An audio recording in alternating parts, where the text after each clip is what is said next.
Welcome class. बच्चों, आपको याद होगा कि लास्ट क्लास हम लोगों ने इंडेक्स नंबर के बारे में चर्चा की थी और मैंने आप लोगों को इंडेक्स नंबर का meaning, base year, current year, types of index number और हमारा जो पहला इंडेक्स नंबर था प्राइस इंडेक्स नंबर, जिसमें वेटेड वाला, मैंने आप लोगों को फॉर्मूले सारे समझा दिए थे। आज मैं इसी के ऊपर आपको प्रैक्टिकल क्वेश्चन करके दिखाऊंगा, तो थोड़ा सा फोकस बना के रखना। जैसा कि मैं लास्ट क्लास आपको बताया था कि जो सवाल आएंगे उसमें एक ही सवाल को सारे मेथड से करना होगा, ठीक है। इसलिए जो मैं क्वेश्चन करा रहा हूँ इसे अच्छे से समझिएगा।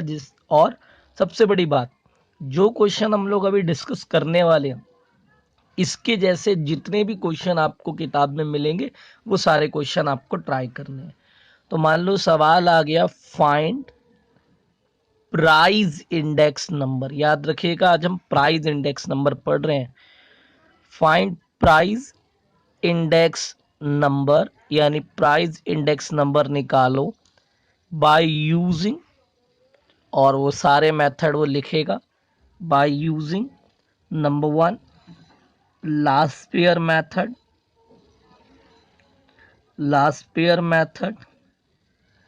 नंबर 2 पास्चे मेथड,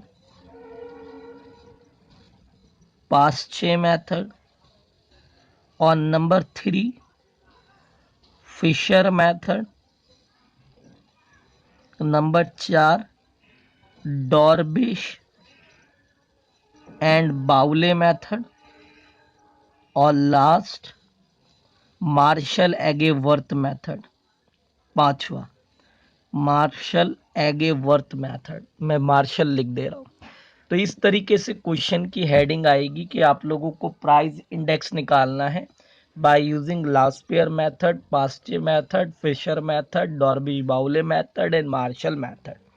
मैंने आपको बताया था कि एक मेथड और होता है कैली मेथड, लेकिन कैली अपने आप में ही एक कंप्लीट मेथड है, इसलिए वो अलग से आएगा।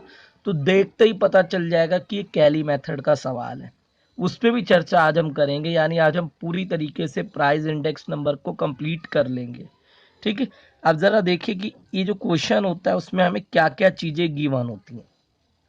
तो बच्चों, एक जो क्वेश्चन आपके पास होता है उस क्वेश्चन में इस तरीके से आपको एक टेबल गिवन होगी और उस टेबल में हमारे को 4 चीज़ें गिवन होती हैं। तो पहली चीज़ में तो वो गुड्स या कमोडिटी का नाम लिख के देंगे। जैसे मान लो मैंने लिख लिया ABCD, और दूसरी साइड इस तरीके से आपको 4 कॉलम गिवन होते हैं इसमें।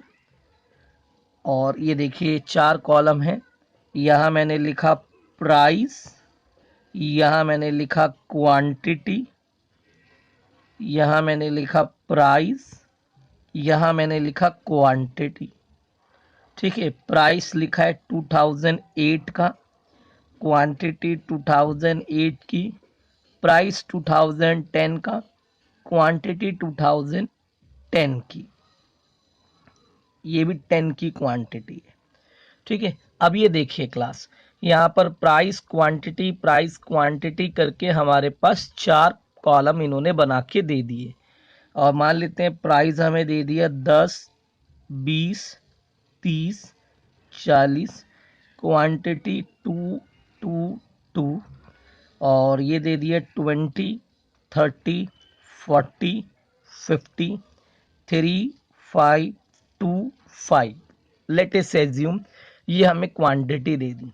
तो मैं आपको बताना चाहूँगा कि ये देख लो, ये है एक क्वेश्चन का फॉर्म, यानी इस तरीके से क्वेश्चन के ऊपर मेथड लिखे होंगे और उसके बाद आपको ये टेबल गिवन होगी, ठीक है बच्चों।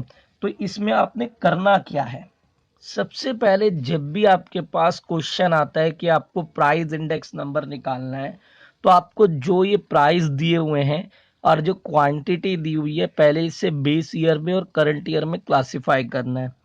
तो देखिए ये प्राइस 2008 का है, ये प्राइस 2010 का है। तो 10 बड़ा ईयर है तो ये करंट ईयर माना जाएगा और ये बेस ईयर माना जाएगा।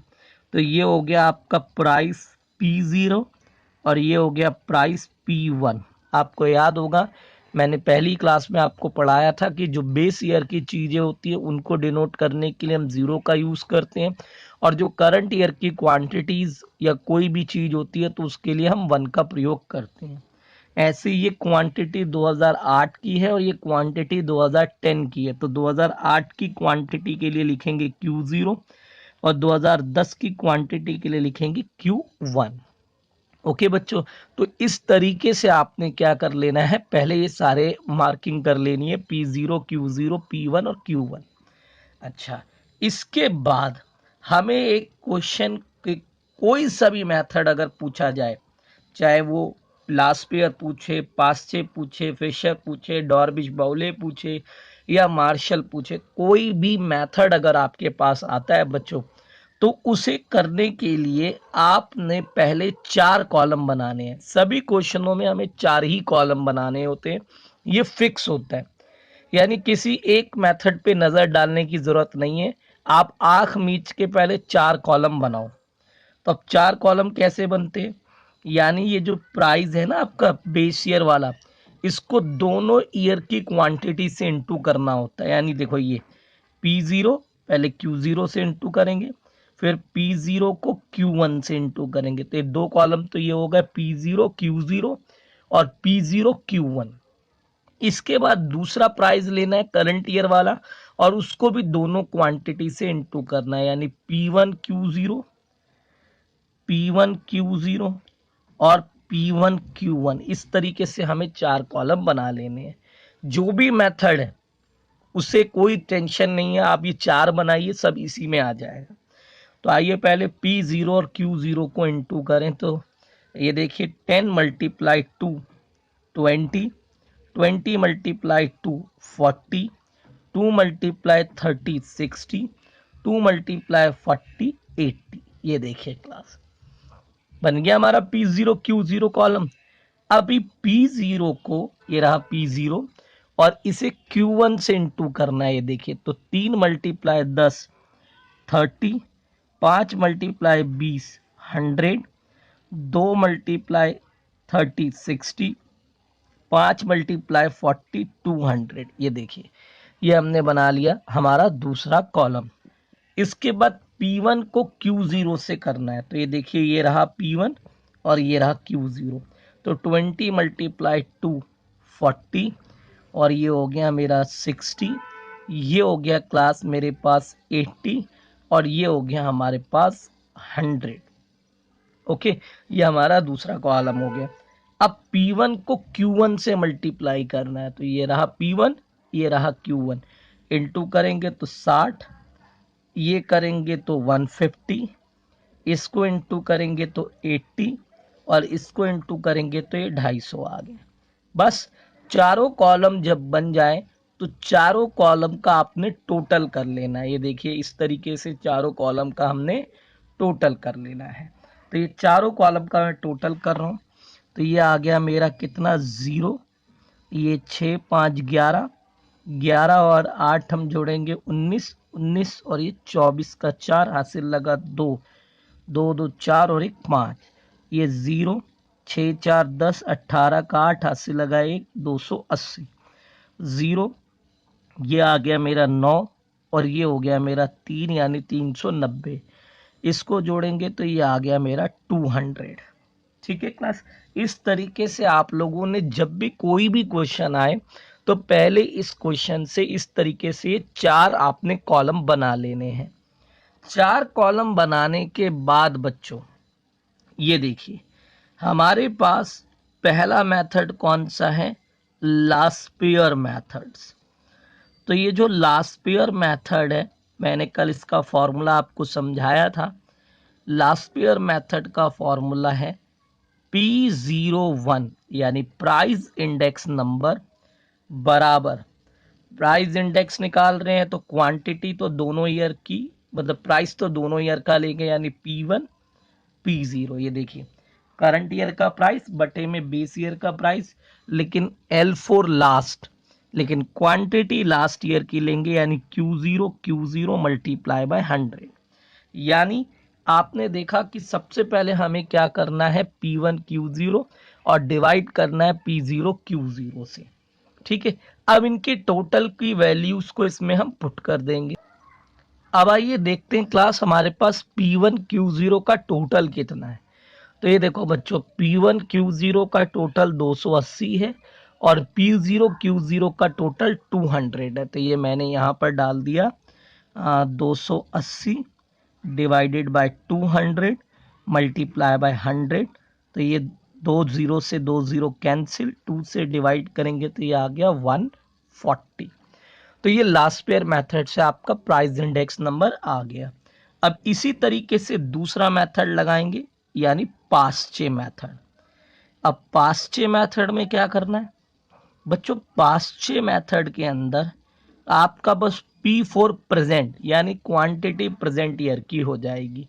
यानी फॉर्मूला होगा P01 बराबर सिग्मा P1 बटे सिग्मा P0, क्योंकि हम प्राइस इंडेक्स निकाल रहे हैं।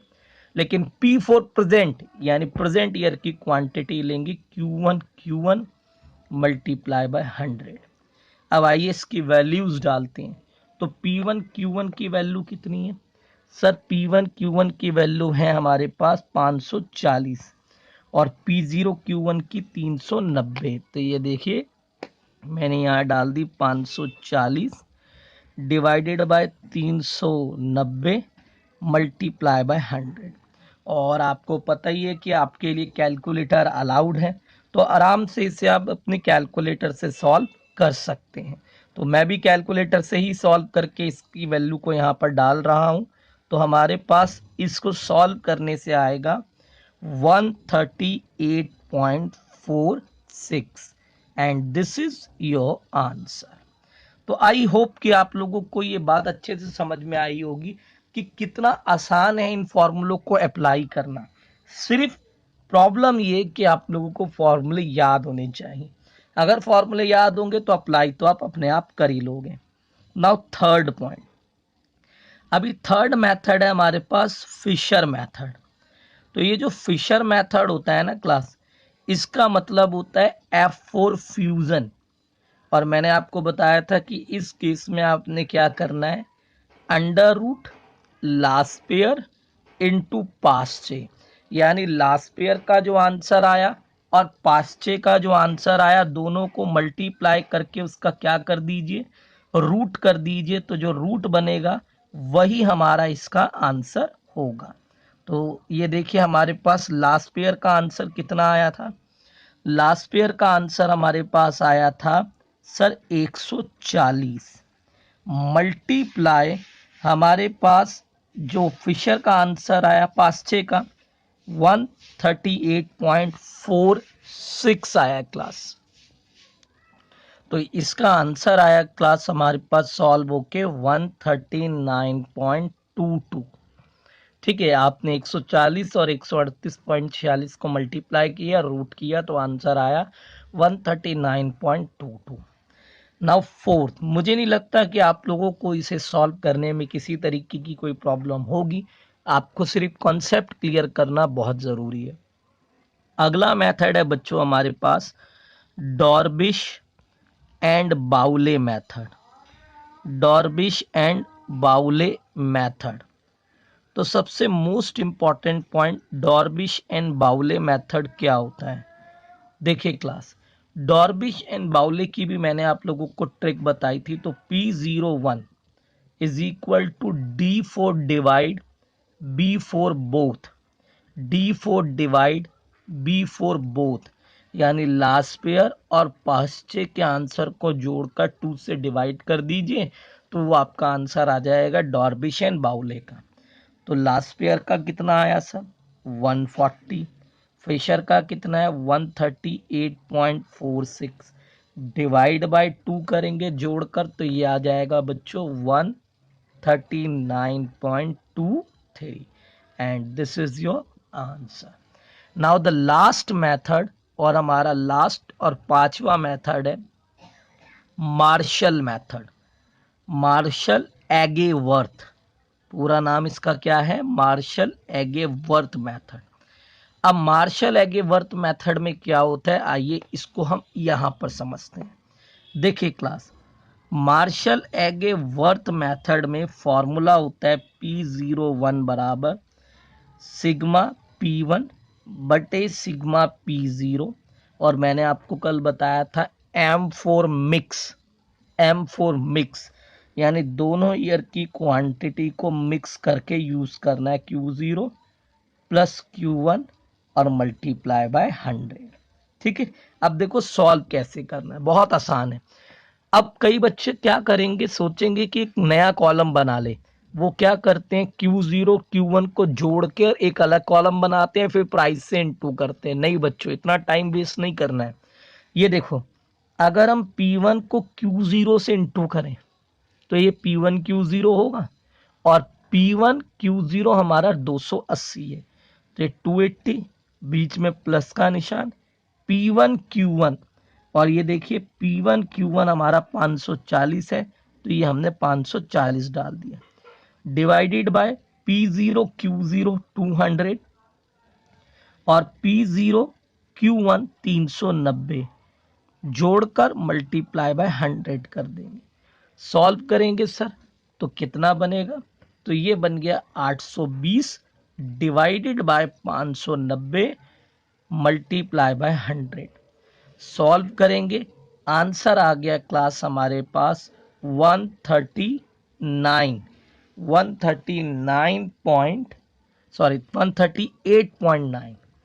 तो आंसर आ गया 138.9। तो आई होप क्लास कि आप लोगों को अच्छे से ये मेथड अप्लाई करना आया होगा कि किस तरीके से लास्ट पेयर, किस तरीके से पास्चे, फिशर और डॉर्बिश बाउले से आंसर को निकाला जाता है। अब हम बात करते हैं कि कैली मेथड जब आएगा तो कैसे पता चलेगा कि एग्जाम में कैली मेथड आया है। तो आइए अब एक क्वेश्चन हम ट्राई करते हैं कैली मेथड पे।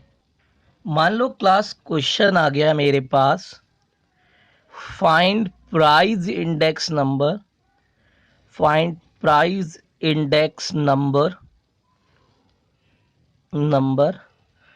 by using Kelly method, Kelly method. और मैं आपको कैली मेथड का फॉर्मूला नहीं बताया हूं, और इसलिए नहीं बताया क्योंकि मैं चाहता हूं कि आप डिफरेंस महसूस कर पाएं कि बाकी मेथड और कैली मेथड के सवाल में क्या डिफरेंस होता है। अब जरा मैं टेबल बना रहा हूं तो मैं खुद पे खुद दिखाई देगा कि क्यों मैं ये कह रहा हूं कि कैली मेथड अगर एग्जाम में आता है तो अपने आप ऑटोमेटिक हमें समझ में आ जाता है कि कैली मेथड का सवाल है। ये देखिए, एक साइड मैंने यहां लिखा है गुड्स ABCD,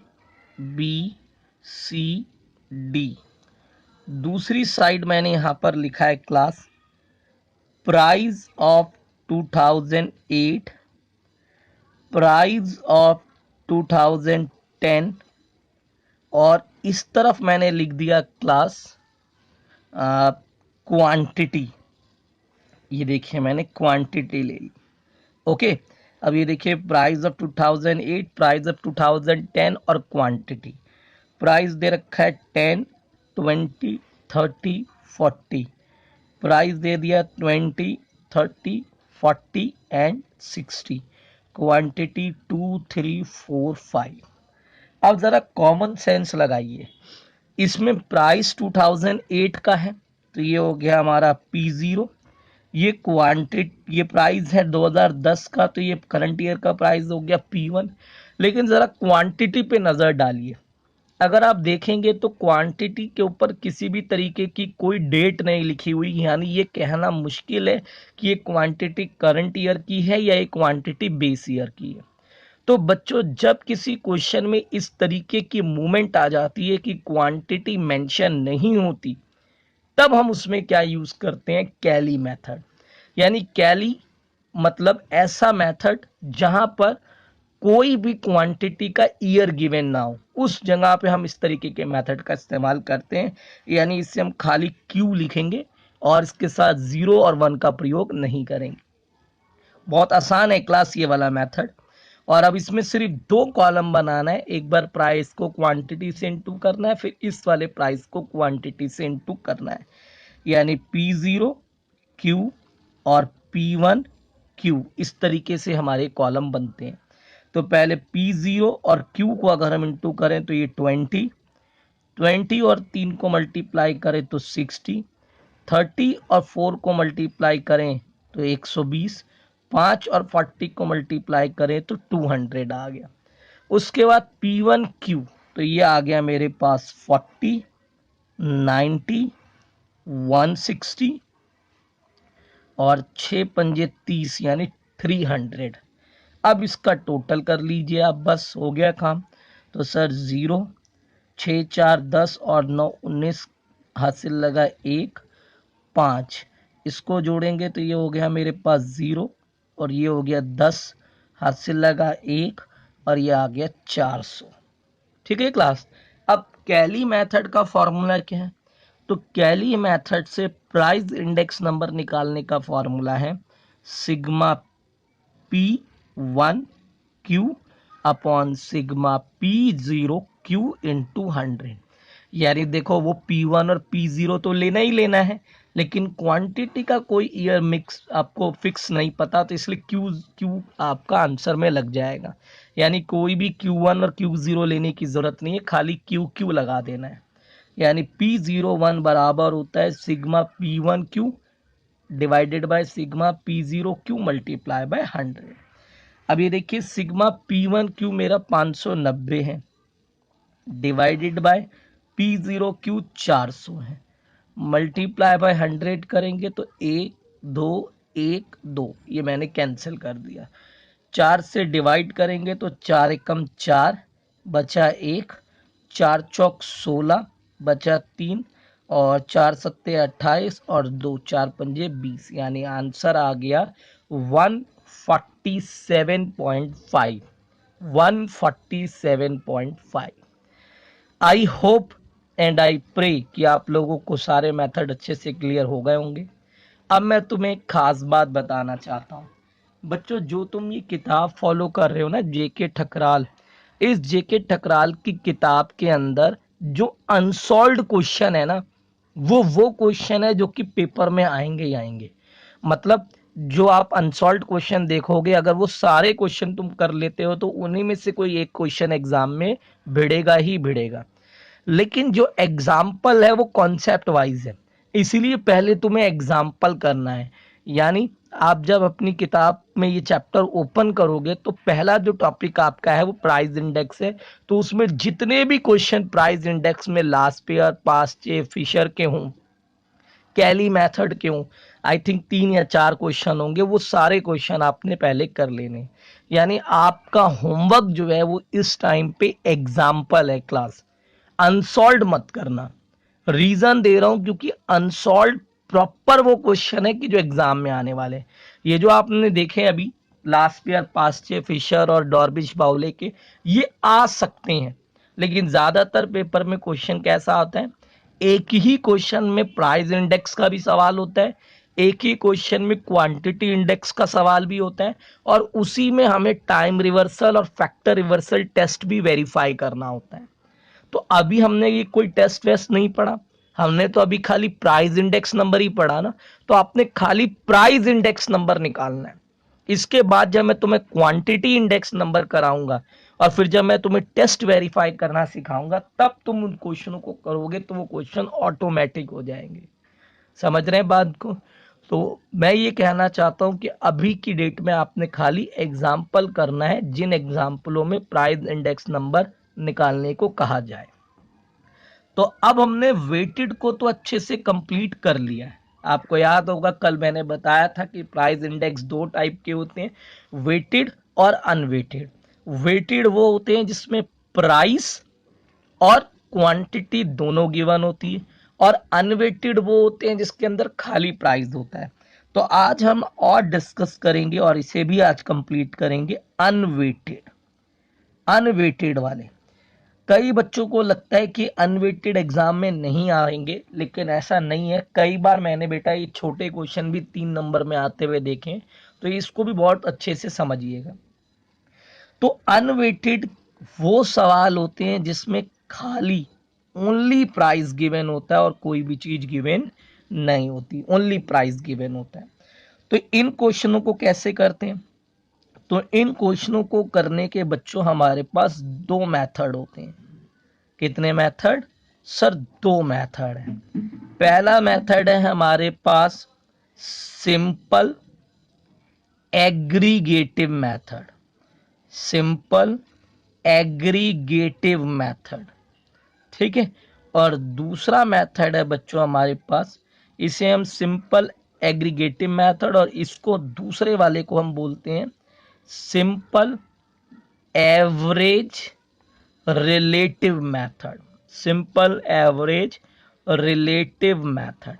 तो इस तरीके से कुल हमारे पास बेटा जी दो मेथड हैं अनवेटेड के, एक सिंपल एग्रीगेटिव मेथड और एक सिंपल एवरेज रिलेटिव मेथड। आइए पहले दोनों के फॉर्मूले समझ लेते हैं, फिर इस पे एक प्रैक्टिकल सवाल करते हैं। देखिए, जैसा कि मैंने ऊपर ही बताया कि अनवेटेड के अंदर खाली प्राइस होगा और प्राइस हमारे पास कितने होंगे सर? दो प्राइस, एक करंट ईयर का प्राइस और एक बेस ईयर का प्राइस। क्वांटिटी नहीं होती, इन सवालों की पहचान ही यही है, ठीक है। और दूसरी बात, इसमें अगर कोई क्वेश्चन एग्जाम में आएगा भी ना तो इंडेक्स नंबर में पहचान याद रखने की जरूरत नहीं है, वो ऑटोमेटिक अपने आप ही समझ में आ जाएगा, क्योंकि क्वेश्चन मेथड का नाम लेगा और जब मेथड का नाम लेगा तो हम अपने आप ही समझ जाएंगे कि वो किस मेथड से, कौन से फॉर्मूले से क्वेश्चन होगा। तो सिंपल एग्रीगेटिव मेथड का फॉर्मूला है P01 बराबर sigma P1 divided by sigma P0 multiply by 100। But notes अच्छे से बनाते रहना जिससे कल को रिवीजन में आपको फायदा रहे। तो सिंपल एग्रीगेटिव मेथड P01 बराबर सिग्मा P1 बटे P0 मल्टीप्लाई बाय 100 और सिंपल एवरेज रिलेटिव मेथड का फॉर्मूला होता है सिग्मा ब्रैकेट में P1 बटे P0 मल्टीप्लाई बाय 100 अपॉन में n। ये फॉर्मूला है, इसका थोड़ा सा फॉर्मूला लेंदी है। सिग्मा P1 बटे P0 मल्टीप्लाई बाय 100 को जोड़कर उसे n से डिवाइड किया जाता है, ठीक है। तो बहुत आसान है। आइए एक छोटा सा क्वेश्चन इस पर ट्राई करके देखें।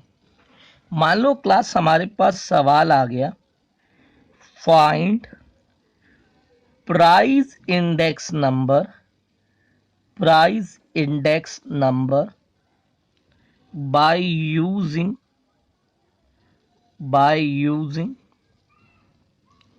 सिंपल, नाम वो बता ही देगा आपको, simple aggregative method, aggregative method. और दूसरा वो बोल रहा है simple average relative method, simple average relative method. ये देखिए क्लास, इस तरीके से हमारे पास टोटल दो मेथड है जिससे हमें इस प्रश्न को हल करना है, ठीक है। और आपको इस तरीके की एक टेबल गिवन होगी। तो मान लीजिए मुझे टेबल गिवन है और एक तरफ लिखा हुआ है गुड्स और एक तरफ लिखा हुआ है प्राइस 2008 और दूसरी तरफ लिखा हुआ है प्राइस 2010। ओके, गुड्स हैं ABCDE, ये हमें 5 गुड्स दे रखे हैं और प्राइस दे रखा है मुझे 10, 20, 40, 30 और 40। ये दे रखा है मुझे 20, 60, 40, 60, 40। ये देखिए, तो आप सबसे पहले ये हमारा 2008 बेस ईयर है, तो ये मेरा P0 हो गया और ये मेरा करंट ईयर है, ये मेरा P1 हो गया। और हमें इस क्वेश्चन को दो मेथड से करना है, एक तो सिंपल एग्रीगेटिव से और एक सिंपल एवरेज रिलेटिव से। तो पहले आइए इसका टोटल करें। सर क्या टोटल आ रहा है? तो ये देखिए 100, 100, 200 और 20, 220। इसको जोड़ेंगे तो 70 और ये 100, 140 आ गया। तो हमारा जो पहला मेथड है वो है simple aggregative method, aggregative method. तो सिंपल एग्रीगेटिव मेथड में तो फॉर्मूला बहुत आसान है, मैंने अभी आपको बताया कि अगर आपको सिंपल एग्रीगेटिव से करना है तो फॉर्मूला होगा सिग्मा P01 बराबर सिग्मा P1 अपॉन में सिग्मा P0 इंटू 100। ठीक है जी। अब सिग्मा P1 कितना है सर? सिग्मा P1 है 220 डिवाइडेड बाय 140 मल्टीप्लाई बाय 100। ठीक है जी। अब ये देखिए जीरो से तो हमारा ये जीरो क्या हो गया? कैंसिल। उसके बाद 2 से इसे कैंसिल करेंगे 7 और ये 110, तो ये आ गया 1100 डिवाइडेड बाय 7। यानी हमने 1100 को डिवाइड करना है 7 से। तो ये अगर हम डिवाइड करें क्लास तो ये आएगा हमारा 157। कितना आएगा? 157.14 and this is your answer. तो है ना सिंपल। यानी सिंपल एग्रीगेटिव मेथड में बस दोनों प्राइजेस को जोड़कर डिवाइड कर देना और मल्टीप्लाई बाय 100 कर देना। इसके बाद अगला मेथड है सिंपल एवरेज रिलेटिव मेथड। इस मेथड में बेटा हमें कॉलम बनाना पड़ता है और उस कॉलम का नाम है P1 बटे P0 मल्टीप्लाई बाय 100। ठीक है, तो ध्यान से देखिएगा। पहले P1 लेना है 20, फिर P0 10 मल्टीप्लाई बाय 100। जीरो से जीरो कैंसिल करा तो ये 200 आ गया।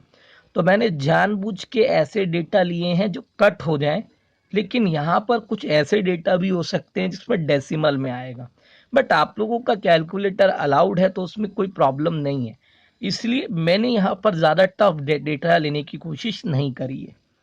तो 60 अपॉन में 20 मल्टीप्लाई बाय 100। बस ये ध्यान रखना, पहले P1 लेना है फिर P0 लेना है। तो P1 P0, जीरो से जीरो कैंसिल, इसको कट करेंगे तो ये आ गया 300। इसके बाद 40 डिवाइडेड बाय 40 मल्टीप्लाई बाय 100 करेंगे तो ये 100 आएगा।